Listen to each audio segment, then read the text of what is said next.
Jim?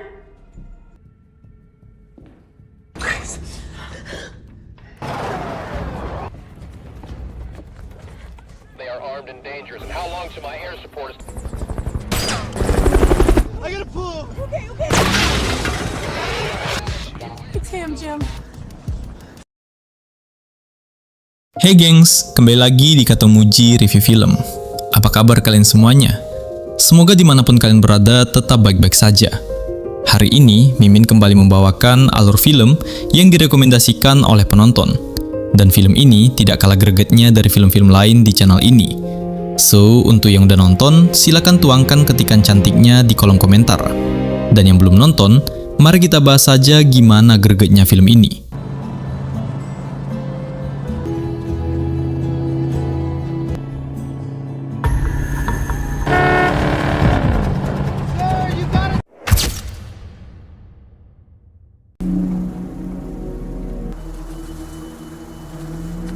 Film dimulai dengan memperlihatkan seorang pria bernama Jim.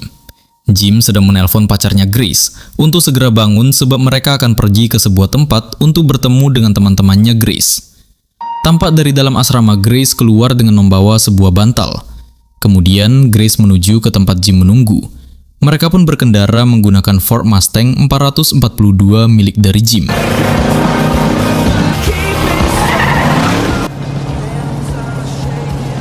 Di dalam mobil, Jim yang sudah hafal tanda-tanda Grace kebelet buang air mulai menertawakannya, sebab mereka baru saja berkendara 6 blok dari asrama Grace ini.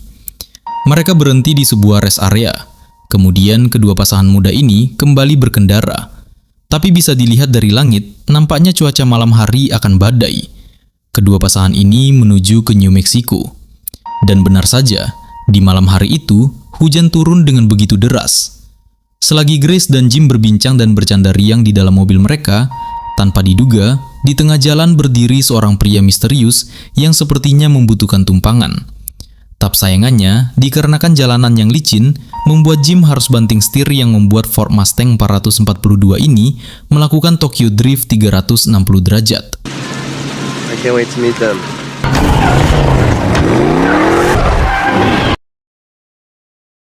Jim segera memastikan keadaan Grace.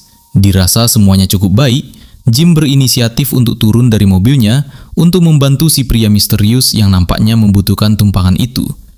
Namun Grace mencoba untuk menghentikan Jim, sebab Grace berpikiran pria normal mana yang berdiri di tengah jalan dan tidak mencoba menghindar di saat sebuah mobil melaju kencang. Serta Grace juga tidak ingin satu mobil dengan orang yang tidak dikenal. Jim masih mencoba untuk meyakinkan Grace. Jim masih ingin turun dan sekedar meminta maaf kepada pria itu. Sekali lagi Grace menghentikan Jim, sebab si pria misterius itu tampak mencurigakan dan sekarang si pria itu perlahan mendekati mobil mereka. Karena merasa pemikiran Grace sedikit rasional, Jim mencoba menyalakan kembali mobilnya setelah kejadian tadi membuat mobil mereka mati. Namun beberapa kali dicoba untuk menghidupkan mesinnya, mobil Ford Mustang 442 itu tetap tidak menyala. Sampai si pria misterius itu sudah semakin dekat dengan mobil Jim. Dengan cepat, Grace segera mengunci pintu mobil. Dan syukurnya, mobil Jim juga segera menyala. Mereka pun meninggalkan si pria itu sendirian, berdiri mematung di tengah jalan.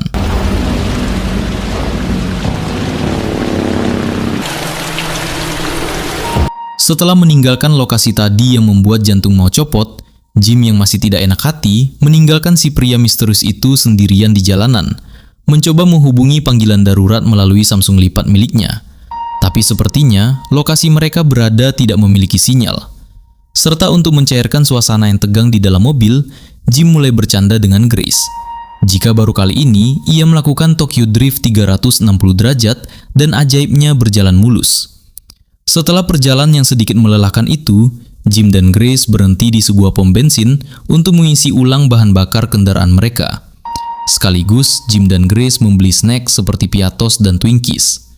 Di meja kasir saat ingin membayar tagihan belanjanya, Jim memberitahu si kasir bahwa ada seorang pria sekitar 15 mil dari lokasi ini yang sepertinya membutuhkan sebuah bantuan. Tapi si kasir bilang, ia hanya bisa membantu di pagi hari nanti sebab kendaraan dereknya sedang dalam keadaan rusak. Jim kurang nyaman dengan si kasir yang sedari tadi melirik ke arah Grace. ditambah jokes aneh yang dilemparkan si kasir. Setelah selesai basa-basi busuk dengan si kasir, Jim mengisi bensin mobilnya. Saat itu juga, ada seorang pria yang turun dari sebuah truk. Nampaknya Jim menyadari jika si pria yang baru saja turun itu merupakan pria misterius yang mereka temui tadi. Terlihat si pria misterius itu menelpon seseorang dengan telepon umum di pom bensin itu. Jim yang merasa tidak enak, mencoba menghindari kontak dari si pria itu. Di saat Jim mengambil tagihan di meja kasir, si pria misterius itu juga mendatangi kasir untuk bertanya penginapan terdekat dari sini. Si kasir menjawab jika penginapan paling dekat berada 50 mil ke utara dari lokasi mereka sekarang. Si kasir menebak-nebak sambil berkata kepada Jim jika mungkin saja pria yang berdiri di samping Jim adalah pria yang dimaksud oleh Jim tadi.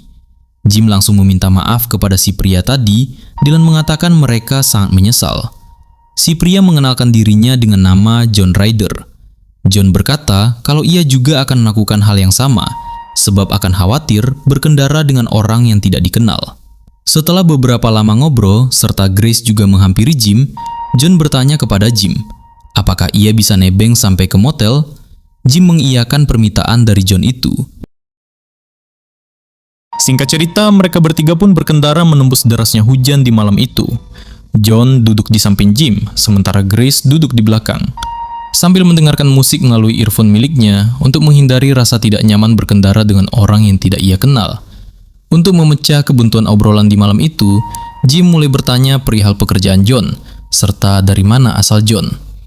Namun jawaban dari John seakan-akan tidak menjawab pertanyaan itu. Malah John kembali bertanya tujuan dari Jim. Jim menjawab jika ia dan Grace akan pergi ke sebuah homestay Danau Hasafu dan menghabiskan waktu bersama teman-teman Grace. John melirik ke arah Grace di bangku belakang, sambil bertanya pertanyaan yang kurang sopan tentang urusan icikadul dari Jim dan Grace, membuat Jim semakin tidak nyaman. Jim juga melontarkan pertanyaan yang sama kepada John, sebab ia melihat cincin nikah dari John. John menjawab jika ia tidak menikah, dan cincin ini hanyalah kamuflase agar orang asing tidak ragu memberikannya tumpangan. Dilanjutkan aksi John mematahkan Samsung lipat milik Jim, membuat Jim tidak tahan lalu memelankan laju kendaraannya untuk menyuruh John turun dari mobil miliknya. Grace yang dari tadi di belakang melihat situasi yang mulai tidak kondusif, mencoba untuk diam-diam menelpon panggilan darurat. Tapi sebelum itu berhasil dilakukan, John dengan cepat menarik Grace, serta mulai mengintimidasi Jim dengan perkataan, "Hentikan dia."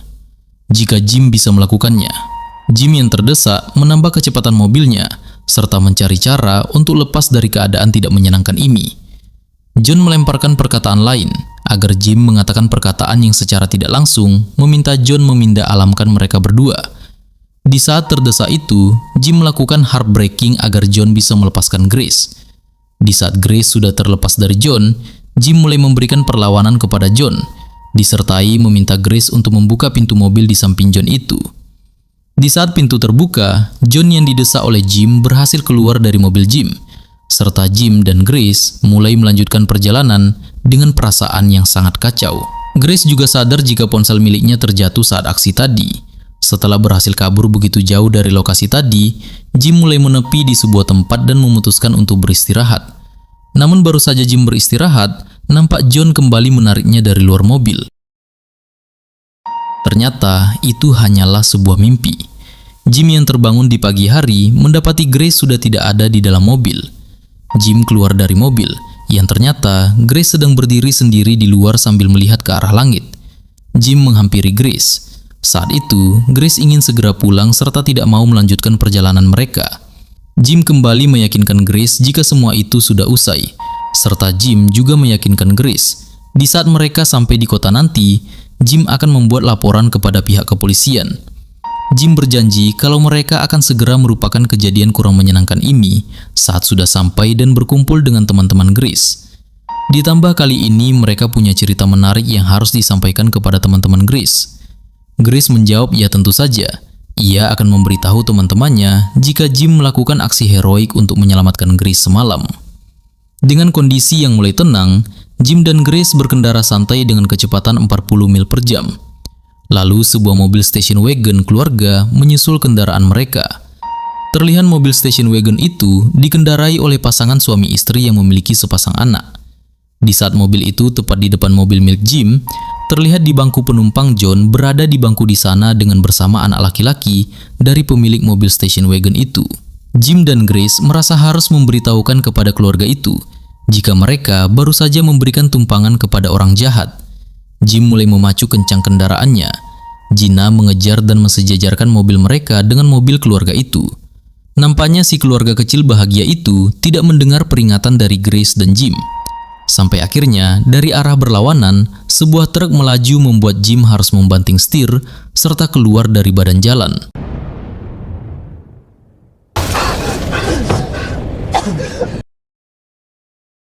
Untungnya, Grace dan Jim berhasil selamat dari kecelakaan tadi.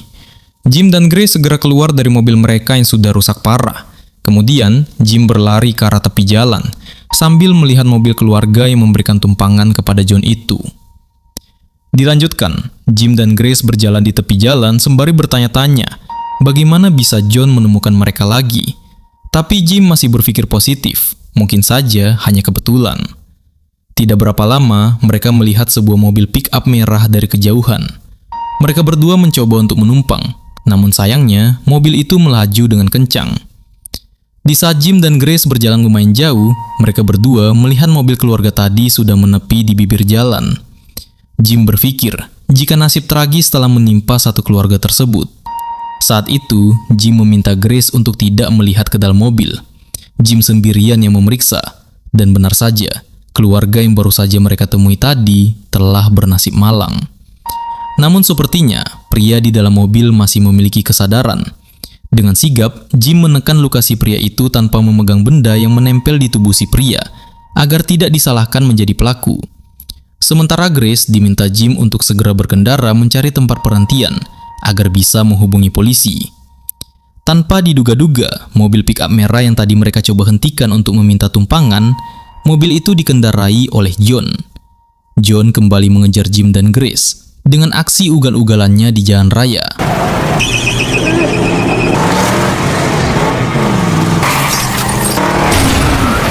Syukurnya, mobil John keluar dari jalur. Grace segera menepi ke sebuah kafe.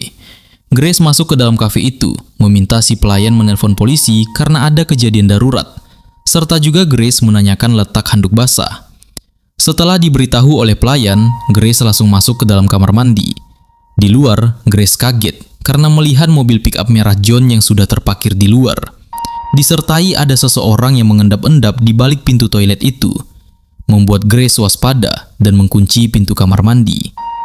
Selang beberapa waktu, mobil pick-up merah John telah pergi. Grace perlahan membuka pintu.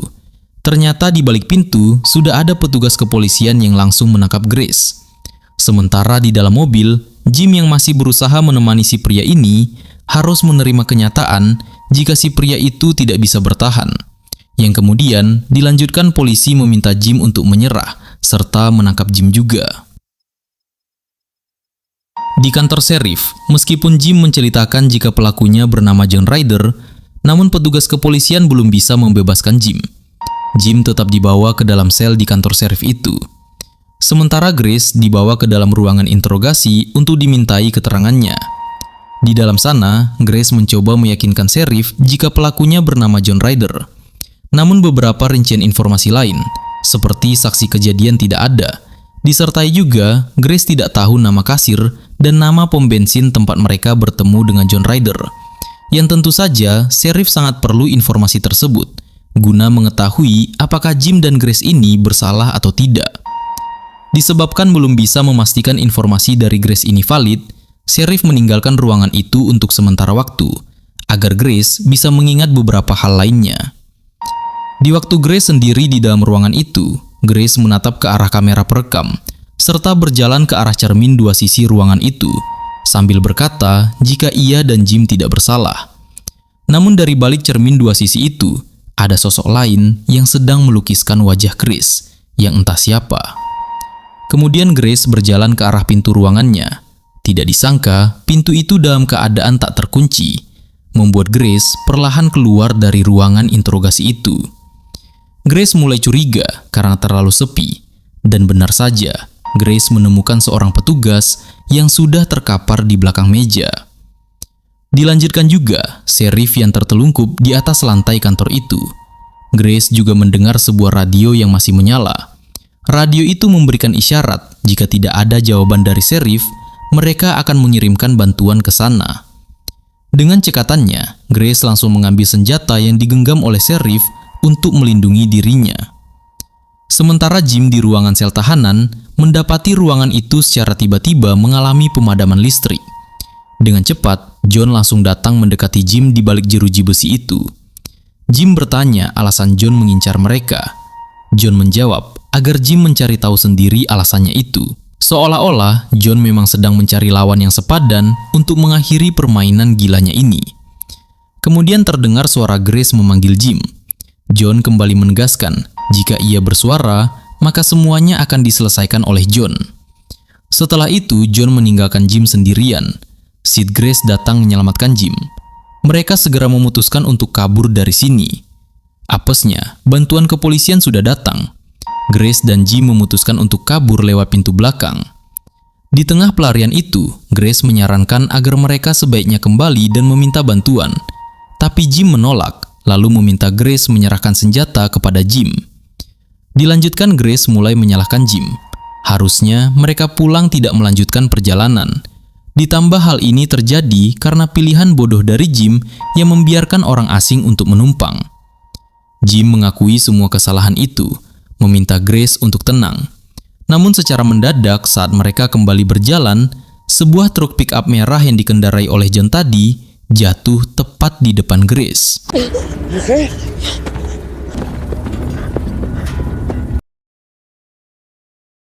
Beralih sebentar di kantor Sheriff yang benar-benar kacau. Seorang letnan bernama Estridge mendatangi tempat itu. Hal pertama terpikirkan olehnya kalau kedua pasangan muda itu adalah pelakunya.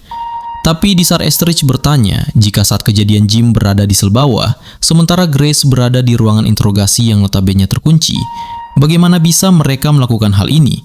Estridge pun melihat ke arah kaca dua sisi. Terlihat sebuah emotikon lukisan wajah di sana. Estridge sadar jika ada tersangka ketiga di kejadian ini. Estridge meminta data Jim dan Grace untuk dicari tahu. Saat melihat informasi mereka berdua yang merupakan seorang mahasiswa, membuat Estridge tidak mempercayai jika pelaku semua itu adalah Jim dan Grace. Jim dan Grace yang kabur. Mencari tempat untuk bersembunyi, namun ruangan itu terkunci. Terfikirkan juga untuk mengambil salah satu kendaraan di sana, tapi anjing-anjing penjaga berlarian ke arah mereka. Pilihan lain, Jim dan Grace bersembunyi di sebuah ruangan sempit tidak terpakai, sambil mengintip dari sebuah celah lubang kecil di balik ruangan itu. Grace melihat seorang opsir Sheriff di depan mereka. Grace berniat untuk keluar agar bisa menjelaskan hal ini kepada opsir itu. Barangkali si opsir bisa diajak bicara. Namun Jim menentangnya. Jim berkata biar dia saja yang keluar. Jim juga meminta agar Grace melindunginya dari belakang. Saat Jim keluar tanpa mendengarkan sepatah kata pun dari Jim, si opsir langsung menangkap Jim. Si opsir juga langsung memberikan laporan lewat radio kepolisian. Melihat hal itu, Grace pun mengendap keluar dan meminta si opsir melepaskan Jim, serta juga agar opsir ini mau mendengarkan keterangan dari mereka berdua. Tapi tampaknya itu jalan buntu. Sesekali si opsir ini bergerak untuk akan menyerang balik. Jim pun mengambil senjata si opsir ini dan memintanya untuk bergerak ke arah mobil. Disusul Jim akan mengendarai mobil itu. Tetapi saat ketegangan itu terjadi, John melepaskan tembakan dari tempat persembunyiannya. Hal itu juga bertepatan dengan datangnya bantuan dari sebuah mobil kepolisian lain, yang langsung mengira itu perbuatan dari Grace, membuat kedua orang ini benar-benar diburu oleh polisi. Estridge yang mendapatkan laporan itu meminta departemen lain untuk membantu, serta juga menugaskan satu helikopter untuk melacak dari udara pergerakan kedua sejoli ini. Sebab Estridge masih yakin kalau ada satu lagi tersangka yang masih berkeliaran di luar sana. They're armed and dangerous. And how long till my air support is Di tengah aksi kejar-kejaran yang memanas itu, Grace mencoba berkomunikasi lewat radio polisi dengan Estridge. Grace memberitahu jika itu bukanlah perbuatannya, namun hal itu tidak bisa diterima oleh Estridge. Sebab salah satu anggota polisi melihat kalau Grace lah yang menyebabkan salah satu anak buahnya gugur. Dikarenakan menemukan jalan buntu, salah seorang polisi negara bagian mengambil sikap tegas dengan memberikan serangan kepada mobil yang dikendarai oleh Jim. Estridge yang mendengarkan suara tembakan itu memerintahkan semua personel yang terlibat pengejaran menghentikan serangan tersebut. Namun secara tiba-tiba, helikopter memberitahu kepada Estridge bahwa sebuah mobil asing berkecepatan tinggi menyusul mereka dari arah belakang. Talk to me. Haven't killed any more suspects yet.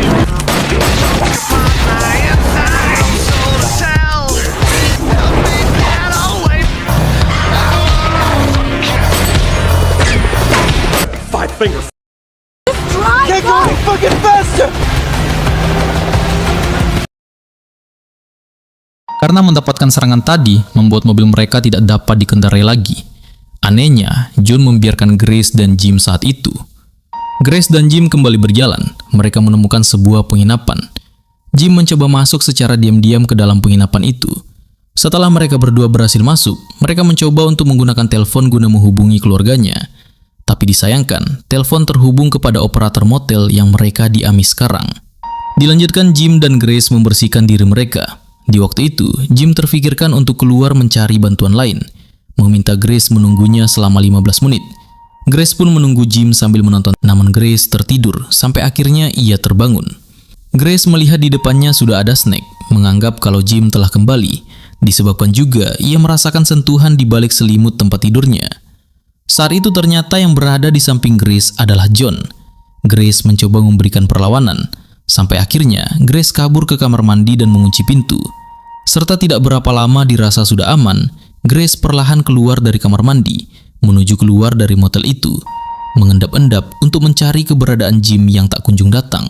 Sayangnya, pencarian itu membuat Grace kaget mendapati Jim telah terikat di antara gandengan truk, serta yang mengendarai truk itu adalah John. Grace langsung menuju ke arah kemudi yang sedang ditunggangi oleh John. Grace mencoba mengintimidasi John.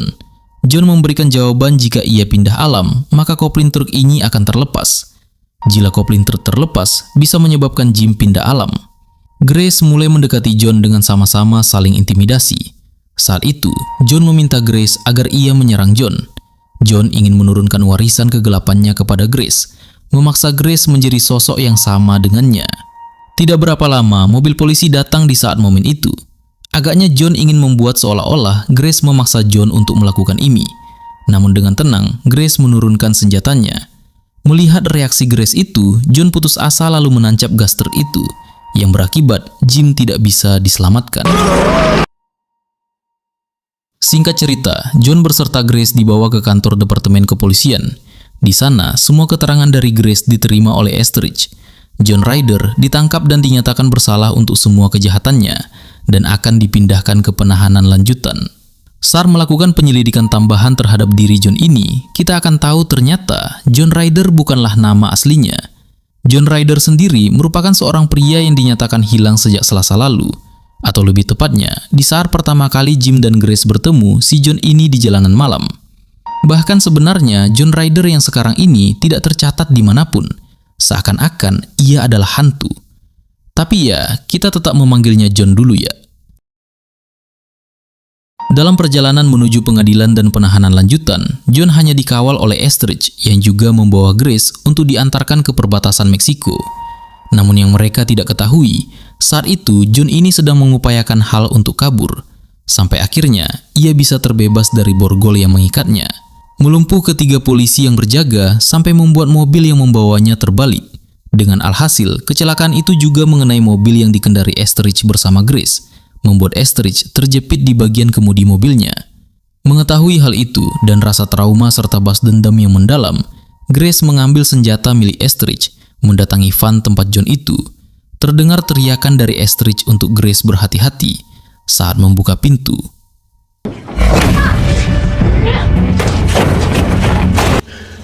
You better hurry.